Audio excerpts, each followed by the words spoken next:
అధికార మదమెక్కిన ఎంతటి వారినైనా ప్రజా కోర్టులో శిక్ష తప్పదని అరాచక పాలనతో రాష్ట్రాన్ని అధోగతి పాలు చేసిన దుర్మార్గులకు సార్వత్రిక ఎన్నికల్లో సరైన శిక్ష విధించారని ముఖ్యమంత్రి నారా చంద్రబాబు నాయుడు అన్నారు.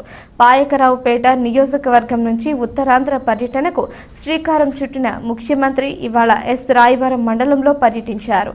పోలవరం ఎడమ కాల్వను పరిశీలించిన సీఎం పోలవరం ఈ ప్రాంతానికి రానున్నారు. 2021 నాటికి పూర్తి కావాల్సిన ప్రాజెక్టును వైకాపా నిర్వీర్యం చేసిందన్నారు. బంపర్ మెజారిటీ అందించిన ఈ ప్రాంత సర్వతోముఖాభివృద్ధికి చంద్రబాబు భరోసా ఇచ్చారు. ఈ కార్యక్రమంలో మంత్రులు వంగలపూడి అనిత, నిమ్మల రామానాయుడు, ఎంపీ సీఎం రమేష్ తదితరులు పాల్గొన్నారు.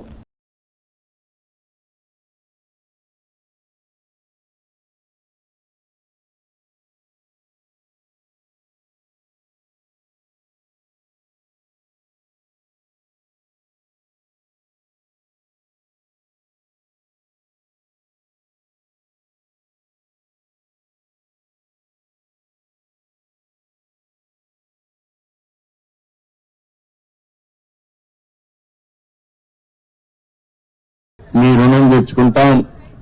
ఈరోజు మీరు చూస్తే ఒక పక్క తెలుగుదేశం, ఇంకో పక్క జనసేన, ఇంకో పక్క బీజేపీ, 3 పార్టీలు కూడా కూటమిగా ఏర్పడి ఎన్డీఏలో మనం ముందుకు పోయాం. మీరు చూస్తే ఏదైతే అరాచకాలు చేసిన వ్యక్తిని, తప్పులు చేసిన వ్యక్తిని ప్రజాకోర్టులో ఏ విధంగా శిక్షించారో మొన్న ఎన్నికలు ఒక ఉదాహరణ మాత్రం. ఎవరైనా సరే రాజకీయాల్లో విర్రవీగితే వాళ్ళని కరెక్ట్ చేసే శక్తి మా ప్రజానీకానికి ఉంది. అదే మొన్న జరిగింది. ఈరోజు నేను ఎన్నోసార్లు మేమందరం చెప్పాం, ప్రజలు గెలవాలి, రాష్ట్రం నిలదొక్కోవాలి. ప్రజలు గెలిచారు, గెలిపించారు. రాష్ట్రం నిలదొక్కోవడానికి మా బాధ్యత మేము చేస్తాం. మీరు కూడా పూర్తిగా సహకరించమని ప్రజలందరినీ కోరుకుంటున్నా. ఇటీవల 3 వాస్తవ పత్రాల్ని, ఏవైతే వైట్ పేపర్లు 3 పబ్లిసైజ్ చేశాను నేను, అందులో పోలవరం కూడా ఉంటుంది. ఈరోజు నేరుగా పోలవరం కెనాల్ కోసం వచ్చాను. ఉత్తరాంధ్ర సుజల స్రవంతి, ఈ ఉత్తరాంధ్ర సుజల స్రవంతి పూర్తి చేస్తే అనకాపల్లి జిల్లా గాని ఈ ప్రాంతం అంతా కూడా బ్రహ్మాండంగా అభివృద్ధి అయ్యే పరిస్థితి వస్తుంది. ఒక్క అనకాపల్లి జిల్లాలో 2,80,000 ఎకరాలకు నీళ్లు ఇచ్చే అవకాశం వస్తుంది. త్రాగునీటి సమస్య పూర్తిగా పరిష్కారం చేసే పరిస్థితి వస్తుంది. మీరు ఒక్కసారి చూస్తే నేను ఆ రోజు పనులు చేసిన 5 ఏళ్ల మునుపు ఎక్కడుందో అక్కడే ఉన్నాయి. వేసిన దొంగలు అక్కడే ఉంది. ఏం తమ్ముళ్ళు ఒక్క ఇటుకేమన్నా పని చేశారా అని మిమ్మల్ని అడుగుతున్నా. ఏమన్నా ఎక్కడైనా ఒక తట్ట మట్టి వేశారా అని నేను అడుగుతున్నా. వీళ్ళు చేసింది గోతులు దిగారు, గుంతలు తీశారు.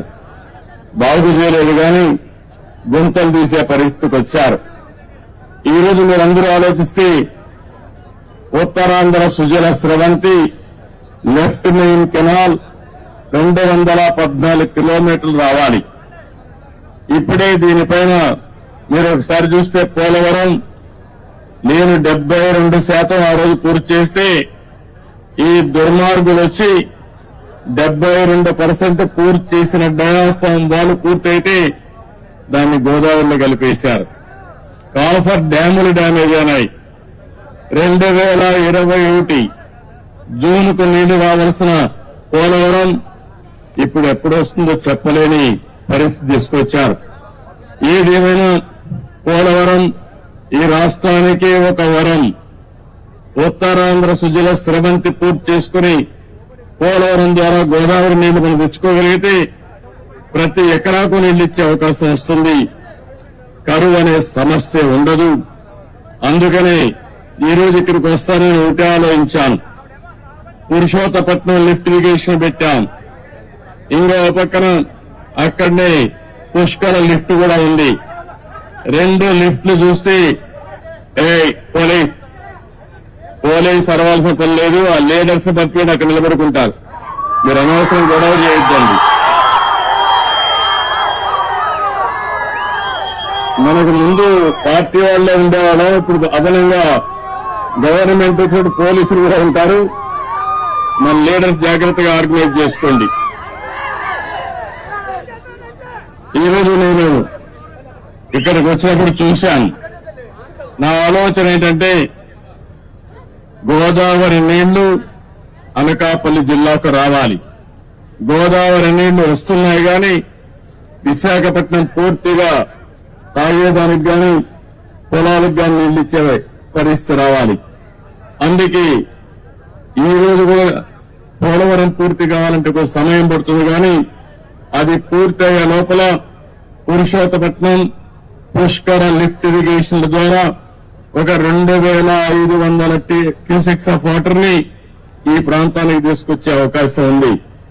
అందుకే దీనికి ప్రాధాన్యత ఇస్తాం. ఇక్కడైతే అక్కుడెట్ నేను చూశాను, ఈ అండర్ పాస్ కూడా వేయాలి. ఈ రెండు కూడా వార్ ఫుటింగ్ మీద ఈ రోజే టెండర్లు పిలిచి పూర్తి చేసే బాధ్యత ఇంజనీర్లకు అప్పచెపుతున్నానని చెప్పి కూడా నేను మీకు తెలియజేస్తున్నాను. కాలయాపన లేదు, ఇమ్మీడియట్ గా చేయాలి. అదే మరిగా వచ్చిన డబ్బులు అక్కడక్కడ అరాకొరా ఖర్చు పెడితే పనులు పూర్తి కావాలంటే చాలా సమయం పడుతుంది. అందుకని ఒక 800 కోట్ల రూపాయలు ఖర్చు అవుతుంది 93 కిలోమీటర్స్ వరకు పూర్తి చేసుకుంటే. దీనివల్ల దగ్గర 1,00,000 ఎకరాలకు ఈ అనకాపల్లిలో నీళ్లు ఇచ్చే అవకాశం వస్తుంది. ఇప్పుడే ప్రారంభించమంటున్నా. ఎంత వీలైతే అంత తొందరలో పూర్తి చేసి ఉత్తరాంధ్ర సుజల శ్రవంతి ద్వారా ఉత్తరాంధ్ర ప్రజానీకు రుణం తెచ్చుకుంటాం. అది పూర్తి చేసిన తర్వాత ఫర్దర్ గా ముందుకు తీసుకుపోతాం. ఇప్పుడు మనకుండే ఇన్ఫ్రాస్ట్రక్చర్ అంతా ఉపయోగించుకుని ఎక్కడికక్కడ నీళ్లు ఇచ్చుకుంటూ అక్కడి నుంచి ఇంకా ముందుకు పోతే మెరుగైన ఫలితాలు వస్తాయి. ఈ రోజు నేను అన్ని చూశాను, క్షేత్రస్థాయిలో ఇన్స్పెక్షన్ చేశాను.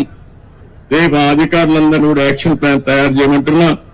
యాక్షన్ ప్లాన్ తయారు చేసిన తర్వాత ఏమేమి చేయాలో దాని ప్రకారం చేస్తామని చెప్పి కూడా నేను మీకు తెలియజేస్తున్నా. ఈ ప్రాజెక్టు పూర్తయితే 214 కిలోమీటర్లకు పూర్తి చేయాలి. మన ఈస్ట్ గోదావరికి విశాఖపట్నానికి త్రాగునీరు సాగునీరు రెండూ వస్తాయి.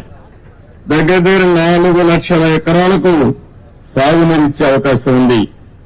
23 టీఎంసీ నీళ్లతో దగ్గర మీరు చూస్తే ఈ ప్రాంతంలో పెద్ద ఎత్తున త్రాగునీటి సమస్య కూడా విశాఖపట్నమే కాకుండా అనకాపల్లి జిల్లా పూర్తిగా ఇంటింటికి ఏదైతే మేము ఎలక్షన్ మేనిఫెస్టోలో పెట్టామో కొల్లాయి ద్వారా నీళ్లిచ్చే బాధ్యత తీసుకుంటామని చెప్పి కూడా నేను మీకు తెలియజేస్తున్నా. ఇవన్నీ కూడా చేయడం కోసం ఈరోజు నేను ఒకటే చెప్పాను, దీన్ని మనం పూర్తి చేయాల్సిన అవసరం ఉంది. ఇప్పుడే నేను చెప్పిన ఫిగర్స్ లో కూడా మన వాళ్ళు చెప్పింది 800 కోట్ల రూపాయలు ఖర్చు పెడితే 93వ కిలోమీటర్ వరకు 2,20,000 ఎకరాలకు నీళ్లు ఇస్తాం, సాగునీరు ఇస్తాం. 2,20,000 ఎకరాలకు ఈ జిల్లాలో నీళ్లు ఇవ్వగలిగితే నా జన్మ సార్థకమైనట్టు అవుతుంది. అది కూడా మొదటి విడతలు ఫేజ్ 1. అక్కడి నుంచి ఫేజ్ 2కు తీసుకెళ్తాం.